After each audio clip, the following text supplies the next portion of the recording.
প্রসঙ্গক্রমে নওজোয়ান ছেলেরা এটা মনে রাখো বাপ, এক নারী এবং নারীর প্রতি আসক্তি, এইটা তো একটা মৌলিক মানুষের স্বভাবজাত বিষয়, যে মানুষের অস্তিত্বের ভিতরে আল্লাহ তাআলা এটা দিয়েছেন। কিন্তু সেইটা কেউ যদি নেককার স্ত্রীর জন্য অপেক্ষা করে আর আল্লাহর কাছে দোয়া করে আর নেককার স্ত্রী, চরিত্রবান স্ত্রী মিলে, আল্লাহর কসম, তো পৃথিবীতেই তার ঘরে, তার জীবনে জান্নাতের সুখ বিরাজ করে। আর বন্ধু, চরিত্রহীন লম্পট হয়ে দিন রাত নারী ছবি, অশ্লীলতা, বেহায়াপনা, অসভ্যতা, বেহায়া বেপর্দা কোনো নারীর পিছনে ঘুরে, ছবিতে হোক আর বাস্তবে হোক, যে চরিত্রহীন লম্পট তার জীবন শেষ করে দিছে, খোদার কসম, আল্লাহর ওয়াদা আছে, ওই খবিস চিরেই তার জন্য বিবি মিলবে আরেকটা খবিস। আর সেদিন মনে থাকবে, মনে রাখবেন প্রিয় ছেলে, মনে রাখো, সেদিন তোমার সংসার হবে জাহান্নামের টুকরা, জাহান্নামের টুকরা। এজন্য নারী দুধারী, নারী এমন তরবারি যে তরবারির দুই দিকে ধার। নারী যদি চরিত্রবান হয়, নেককার হয়, পবিত্র হয়, সতীসাধ্যী হয়, পর্দানসীন হয়, সে নারী জান্নাত, সে নারীর সংসার জান্নাতের সুখ। আর নারী যদি চরিত্রহীন হয়, বেহায়া হয়, বেপর্দা হয়, চরিত্রহীন, অসভ্য হয়, খোদার কসম, ওই নারী তোমার জীবনের জন্য জাহান্নামের আগুন টুকরো। এজন্য তুমি মনে রাখো বন্ধু, আজকের এই চরিত্রহীনতা আগামী দিনে তোমাকে এর সুদ দিতে হবে। এটা স্পষ্ট আছে কিতাবে, আমার কাছে আরবি কিতাব আছে। ইমাম শাফিঈ রাহমাতুল্লাহ আলাইহি বলছেন, আয-জিনা কারজুন, জিনা ব্যভিচার, বিবাহ বহির্ভূত নারীর সাথে, মেয়ের সাথে যে কোনো রকমের সম্পর্ককে জিনা বলে। জিনা ব্যভিচার শুধু লজ্জাস্থানের জিনা না, বিবাহ বহির্ভূত। হাসো, হাসলে ভালো, কারণ কিছুটা প্রতিবন্ধী যারা হয় তারা হাসে, যাদের মানসিক সমস্যা, ব্রেনে ডিস্টার্ব, সে গুনাহের কথা বললেও তার হাসি আসে, যে আমারই তো কইতেছে, তখন সে বুঝে যে আমি অসভ্যরই তো কইতেছি, বুঝেন নাই? এর যখন এটা বুঝাই যায় যে সে যে কিছুটা প্রতিবন্ধী, এটা তখন বোঝা যায়, বুঝছেন? তো এই জন্য বললাম যে এইটা আয-জিনা কারজুন। ইমাম শাফিঈ রাহমাতুল্লাহ আলাইহি বলছে, বিবাহ বহির্ভূত নারীর সাথে যে কোনো রকমের সম্পর্ক, যে কোনো রকমের কথা বলা, চোখে দেখা, ছুঁয়ে দেখা, তার সাথে চলা, তার সাথে দিনের পর দিন রাত সম্পর্ক রাখা, পার্কে, রেস্তোরাঁয়, বিনোদন কেন্দ্রে তাকে নিয়ে ঘুরতে যাওয়া ইত্যাদি, যেই কোনো রকমের, বলে না আমি ধরিও নাই, ছুঁইও নাই, শুধু কথা বলতাম, এটাও জেনা, এও বেবিচারী, এও খবিস। আর আল্লাহর ওয়াদা, ইমাম শাফিঈ বলছে এটা একটা করজ, জেনা একটি করজ, করজ ঋণ, তোমাকে সেই ঋণ শোধ দিতে হবে।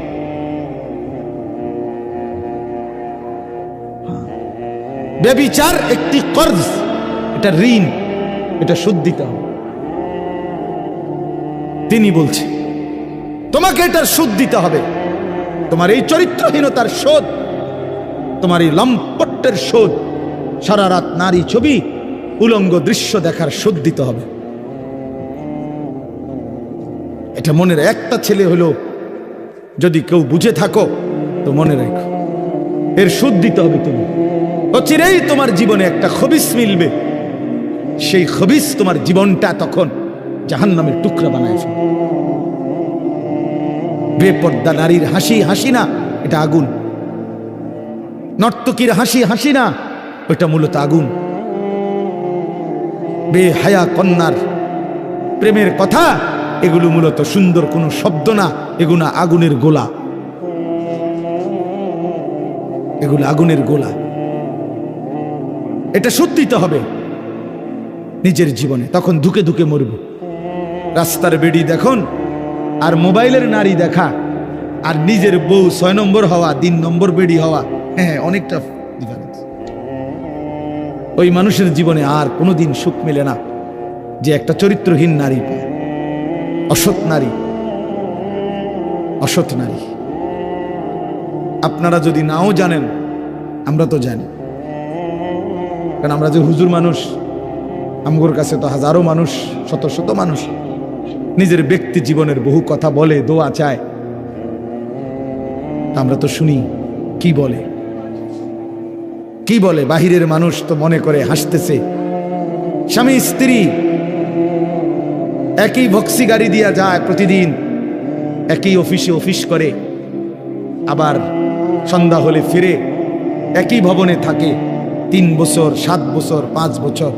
পৃথিবী জানে তারা স্বামী স্ত্রী, কিন্তু পরিষ্কার পুরুষের বক্তব্য হলো, না হুজুর, আজকে 7 বছর আমরা মূলত বিচ্ছিন্ন, কিন্তু লজ্জায় কাউকে বুঝতে দেই না, একসাথেই বের হই, একসাথেই ঘরে ঢুকি, আলাদা থাকি।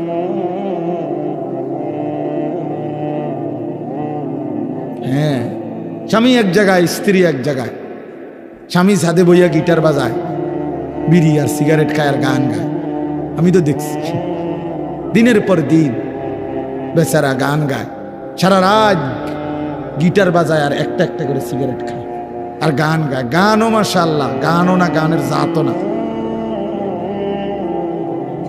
না কিচ্ছু না, মানে এটা কোনো সুরও নাই, সুরের জাতও নাই, বে বে করে, বে বে। আহা, আল্লাহ মাফ করে দেন, আল্লাহ মাফ করে দেন। প্রিয় যুবক, চরিত্রহীন হয়েও না, তোমার জীবন দিয়ে এটার খেসারত দিতে হবে। তোমার অপকর্মের দায়ভার আল্লাহর কসম অন্য কেউ নিবে না। তোমার লাম্পট্য, তোমার অসভ্যতা, তোমার অসভ্যতার দায়ভার কেউ নিবে না, তোমাকেই শোধ দিতে হবে। বললাম না, এটা কর্জ, ঋণ, এটা সুদ, ঋণ শোধ করতে হয়, ঋণ শোধ দিতে হয়। হ্যাঁ, আল্লাহ আমাদেরকে মাফ করে দেন। আমি মনে করাই দিলাম, যদি কোনো ছেলে বোঝো তো ছেড়ে দাও, এক পবিত্র নারীর জন্য অপেক্ষা করো, এক হালাল স্ত্রীর জন্য অপেক্ষা করো। এই পৃথিবীতে এখনো আছে পবিত্র নারী, চরিত্রবান নারী আছে, যে আল্লাহর কাছে চায়, আনা ইনদা যন্নি আব্দি বি। হাদিসে কুদসিতে আছে, আল্লাহ বলছে, বান্দা আমার ব্যাপারে যেমনটা ধারণা করে আমি আমার বান্দার সাথে তেমন আচরণই করি, আমি তেমন আচরণ করি। অতএব আমার বান্দা যদি দিল থেকে ইখলাসের সাথে নিজেকে পবিত্র রেখে, গুনাহ থেকে মুক্ত রেখে যদি অপেক্ষা করে যে আল্লাহ, আমি একজন সতী সাধ্বী নেককার চরিত্রবান নারী চাই, আল্লাহর কসম মিলেই যাবে, মিলেই যাবে, কোনো সন্দেহ নেই, কোনো সন্দেহ নেই। তুমি যদি বলো কই ভালো মানুষ তো দেখি না, না তোমার কাছে ভালো মানুষ প্রতিদিন তোমার কাছে আইয়া ঘুরতে হইব বা জানাইয়া যাইতে হইব যে ভাই চিনচিন আমি যে ভালো মানুষ, আপনার লিস্ট লিখকে রাখেন। এটা কি কোনো নিয়ম হলো কি? আপনার কাছে আইয়া সমস্ত ভালো মানুষ দেখা করে যাইতে হইব একবার আইয়া? এটা কে আইন করছে? এটা কোন আইনের কথা? অনেক মানুষ দেখেন না, চা দোকানে বৈশা বিড়ি খাইতে খাইতে করতে ভালো মানুষ আসেনি অনেকে না করতে পার। ভালো মানুষ তো একমাত্র আমনে চাচা, পৃথিবীর শেষ ভালো মানুষ তো আমনে। আমনে এই যে বিড়ি খাবেন না, আমনে বিড়ির গন্ধে কাছে যান জানা, আমনেই পৃথিবীর আখেরি ভালো মানুষ। কোনো কারণে যদি আমনে মারা যান তো পৃথিবী শেষ না, এরপরে আর করতে খাইব। উনি তো টোয়াইয়ে পায় না, উনি চা দোয়ানে বইয়া বইয়া বিড়ি খায় আর ভালো মানুষ টোয়ায়। বেউকুফ কোথাকার! ভালো মানুষ কি আর বিড়ি খায়? ভালো মানুষ কি আর চা দোয়ানে বেড়ি চায়, টেলিভিশন দেখে? আল্লাহ আমাদেরকে আকল দান করে, বিবেক দান করে। ওই কথাটা বলতেছিলাম, নবী সাল্লাল্লাহু আলাইহি ওয়াসাল্লাম বলছেন, এই তাম দুনিয়া একজন মানুষ যা কিছু অর্জন করে দুনিয়াবি, তার মধ্যে সর্বশ্রেষ্ঠ অর্জন হলো আল মারআতুস সালিহা, একজন সতী সাধ্বী চরিত্রবান পবিত্র নেককার প্রেমময়ী ভালোবাসার এক নারী, এক স্ত্রী। এটা তার জীবনের সবচেয়ে বড় দুনিয়ার অর্জন। আর সেই পবিত্র নারী কেমন হয়, তার আখলাক কি, তার বৈশিষ্ট্য কি? তার বৈশিষ্ট্য কি? তার বৈশিষ্ট্য হলো সে প্রতিদিন 3-4 বার করে powder Dole, fair and lovely ডলে না। আল্লাহ নবী সাল্লাল্লাহু আলাইহি সাল্লাম বলছেন, এই পবিত্র নারী, সতী সাধ্বী নারী চরিত্রবান নারীর একটা বৈশিষ্ট্য, অতুইনু আলা দীনে যাওজিহা, যে তার স্বামীকে দ্বীনের কাজে সাহায্য করে, সহযোগিতা করে, দ্বীনের কাজে স্বামীকে আগে বাড়ায় দেয়। আল্লাহর কসম, নবী বলছে ওই নারী পবিত্র নারী, চরিত্রবান নারী, সতী সাধ্বী নারী। ওই নারী যে পুরুষের কপালে জুটছে, সেই পুরুষ দুনিয়ার শ্রেষ্ঠ সম্পদ অর্জন করছে, শ্রেষ্ঠ সম্পদ অর্জন। রাসূলুল্লাহ সাল্লাল্লাহু আলাইহি সাল্লামের সাহাবীরা, নবীজির জামানায় সেই সাহাবীরা তাদের বিবিরাই তাদের স্বামীদেরকে আল্লাহর রাস্তায় জান দেওয়ার জন্য, যুদ্ধের জন্য সাজায় দিতেন। স্ত্রীরাই বিদায় দিতেন স্বামীকে, যাও স্বামী, আল্লাহর জন্য জান দিও, হাসরের ময়দানে দেখা করো, পরকালে দেখা হবে, আর কোনোদিন লাগবে, ঠিক আছে চলো, আল্লাহ হাফেজ, ফি আমানিল্লাহ।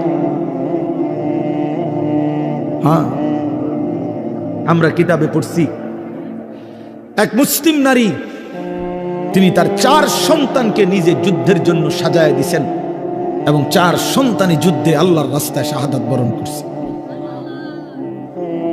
আমরা কিতাবে পড়ছি নবীজির একজন মহিলা সাহাবী, ওনার 16 বছরের ছেলে কাফেররা বন্দী করে ওনার 16 বছরের ছেলেকে একটা একটা অঙ্গ, হাবিব ইবনে যায়েদ ওনার শরীরের একটা একটা অঙ্গ কাইটা কাইটা আলাদা আলাদা করছে। এরপরে বুটি বুটি করে, পিস পিস করে, গোশতের টুকরার মতো কইরা এরপরে আগুনে পুরাইয়া ছাই করে ফেলছে। মদিনায় যেদিন এই খবর আসছে ওনার আম্মার কাছে, তিনিও একজন মহিলা, নবীজির সাহাবী উম্মে আম্মারা। এই মা উম্মে আম্মারা ওনার নাম। এই মহিলা যার ছেলে নবীজির সাহাবী, ছেলেটাও সাহাবী, হাবিব ইবনে যায়েদ, তিনি শাহাদাত বরণ করছে, টুকরা টুকরা করছে। তো উম্মে আম্মারার কাছে যখন এই খবর আসছে যে মা তোমার সন্তান আল্লাহর জন্য জীবন দিছে, কালেমার জন্য জীবন দিছে, নবী সাল্লাল্লাহু আলাইহি সাল্লামের ভালোবাসায় জীবন দিয়েছে, কাইটা টুকরা টুকরা করে বুটি বুটি করে ফেলছে, কিন্তু তোমার সন্তান আল্লাহকে ছাড়ে নাই, রাসূলকে ছাড়ে নাই, কালেমাকে ছাড়ে নাই। খোদার কসম, তখন আমরা কিতাবে স্পষ্ট করছি, উর্দু কিতাবে, ওই মা চিৎকার করে বলছে, মদিনাবাসী, লিহাযাল ইয়াউমা আরদাতুহু, এমন একটি দিনের জন্যই আমি আমার সন্তানকে বুকের দুধ খাওয়াইছি। সন্তান আমার দুধের হক আদায় করছে, সন্তান আমার 2 বছরের দুধের হক আদায় করছে। আমার স্বপ্ন ছিল, আমার আশা ছিল, আমার পবিত্র সন্তান আল্লাহর জন্য জান দিবে, আর আমার সন্তান আল্লাহর জন্য জান দিছে। निकल जाए दम तेरे कदमों के नीचे, यही दिल की हसरत, यही दिल की आरजू है। এজন্য নওজোয়ান, আজ তোমরা ভুলে গেছো, আজ নারীর ফাঁদে জীবন দিয়ে দিছো, উলঙ্গ ছবির কাছে জীবন দিয়ে দিছো, মোবাইলের নর্তকীর কাছে জীবন দিয়ে দিছো, একটা সামান্য মেয়ের কাছে নিজের জীবন শেষ করে দিছো। ছি ছি ছি, পুরুষ এত কাপুরুষ হয় না। একটা বেডির পিছনে কুত্তার মতো সারাদিন ঘুরে, পুরুষ এত বড় জানোয়ার হয়। পুরুষ এত কাপুরুষ হওয়ার কথা না। যার পৌরুষ আছে, যে পুরুষ, সে এমন হওয়ার কথা না। কিন্তু আজকে আমাদের সন্তানদের আকসার এই মোবাইলে আসক্ত যত ছেলে পেলে, এর মূল কারণ নারীতে আসক্ত। এটার অপর পিঠে এটাই রেজাল্ট। আপনি খোঁজ নিলে ওয়াজ হনে 2টা 1টা দরকারি কোনো কাজ করে 10 মিনিট 5 মিনিট, আর যে সারা দিন রাত এটা টিফে কিতা করে, বেডি চায়, নারী দেখে, ছবি দেখে, নাচ দেখে, নাটক দেখে, সিনেমা দেখে, অস্থির ছবি দেখে, নারীকে নিয়েই ব্যস্ত থাকে। নাইলে আপনি বন্ধ করে দেন, এক সপ্তাহ নারী ছবি মোবাইলে না আসা বন্ধ হয়ে যাক, যে কোনোভাবে ফেসবুক কোন আর ইউটিউব কোন কিছুতেই নারীর ছবি আসে না। 1 সপ্তাহের জন্য দেখবেন হাজার হাজার লাখ লাখ বড় মোবাইল, এগুলা দিয়ে মানুষে কটকুড়ি খাবে, কটকুড়ি, সম্পাপ্পি খাইবে, সম্পাপ্পি সাদা সাদা সম্পাপ্পি, এইটি কটকুড়ি, অথবা পেঁয়াজ বেচবে, বাঙ্গারি মাল বেচে যে। এই জন্য এটা দরকার। প্রিয় বন্ধু, প্রিয় বাবা, বুঝা উচিত একজন নারী অস্বীকার করার কোনো বিষয় না। পুরুষ যেমন আল্লাহর সৃষ্টি, নারীও আল্লাহর সৃষ্টি। নারীর প্রতি পুরুষের আসক্তি, পুরুষের প্রতি নারীর আসক্তি, এই আসক্তি, এই বন্ধন, এই প্রেম, এই ভালোবাসা, এই আন্তরিকতা, এই মহব্বত, এই হৃদয়ের টান, এটা যদি না থাকতো তো মানব প্রজন্ম আজকের এই পর্যন্ত আসতো না। মানুষের এই ক্রমধারা কি এখান পর্যন্ত আসতো? এক স্বামী স্ত্রীর পবিত্র বন্ধন, একে অপরের প্রতি অকৃত্রিম ভালোবাসা, স্বামী স্ত্রীর একান্ত মিলন। তো এইটুকুর বরকতে মহান আল্লাহর ইচ্ছায় প্রজন্ম এভাবে আগাইছে। তাহলে এটা তো দূষণীয় না, হালাল যেটা সেটা তো দূষণীয় না। রাসূলুল্লাহ সাল্লাল্লাহু আলাইহি ওয়াসাল্লাম বলছেন, পবিত্র স্ত্রী তার মুখে যদি কেউ খাবারের লোকমা তুলে দেয়, হাত্তা লোকমাতা ফি ইমরাআতিহি, নবীজি বলছেন কেউ যদি তার হালাল স্ত্রীর মুখে এক লোকমা খাবার, একটা রুটি, সামান্য একটু খাবারও তুলে দেয়, আল্লাহ রাসূল সাল্লাল্লাহু আলাইহি ওয়াসাল্লাম বলছেন আল্লাহ তাআলা তাকে আল্লাহর রাস্তায় সাদাকা করার সওয়াব দান করেন। নবী সাল্লাল্লাহু আলাইহি ওয়াসাল্লাম বলছেন ওয়াফি বুদআ আহাদিকুম সাদাকা, পবিত্র স্বামী স্ত্রী যদি মিলিত হয় তো আল্লাহ তাআলা সেখানেও সাদাকার সওয়াব দান করে। সাহাবী জিজ্ঞেস করছে, ইয়া রাসূলুল্লাহ, মনের চাহিদা পূরণ করলেও সওয়াব হয়? আল্লাহর নবী বললেন, সেটা যদি ভিন্ন অনুমতি নাই এমন নারীর সাথে যদি পূরণ করে সেখানে কি গুনাহ হয়? তিনি বললেন, হ্যাঁ গুনাহ হয়। তাহলে এখানেও নেকি, সেখানে গুনাহ হইলে এখানে নেকি হয়। এজন্য বন্ধু, আল্লাহ তাআলা প্রত্যেক নিষিদ্ধ বিষয়ের বিপরীতে বৈধ হালাল পন্থা আল্লাহ রাখছেন। যিনি মদ হারাম করেছেন তিনি মধু হালাল করেছেন, যিনি সুদ হারাম করেছেন তিনি ব্যবসা হালাল করেছেন, যিনি ভিন নারী দেখা হারাম করেছেন তিনি বিবাহ হালাল করেছেন। এমন কোনো বিষয় নাই বান্দার যেটা চাহিদা আছে অথচ সেই চাহিদা পূরণের বৈধ কোনো পন্থা আল্লাহ দেন নাই। খোদার কসম, এমন চাহিদা মানুষের মধ্যে নাই, এটা হতে পারে না।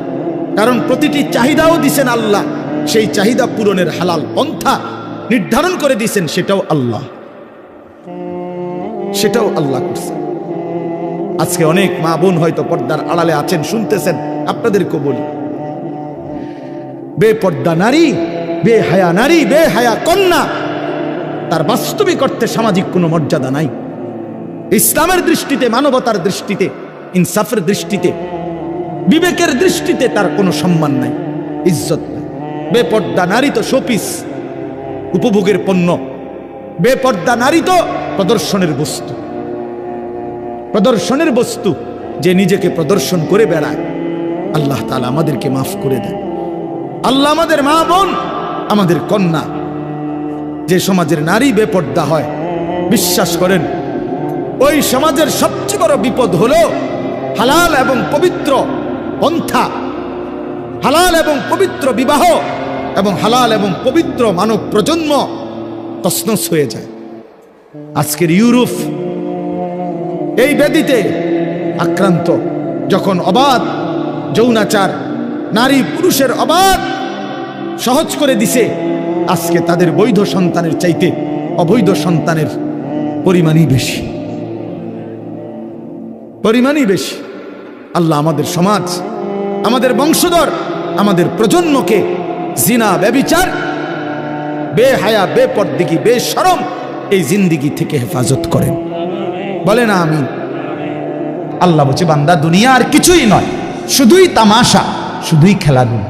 অতএব দয়া করে, আমার সময় নাই, আমি আর বাড়াতে পারছি না, কিন্তু এই কথাটাই আপনাদেরকে বুঝাইতে চাই, আমার সব কিছুর মধ্যে আখিরাতকে সাথে নিয়ে, সামনে নিয়ে যদি জীবন চালাই, আল্লাহর কসম দুনিয়ার সব প্রয়োজন পূরণ হবে, আখিরাতের জান্নাতও মিলে যাবে।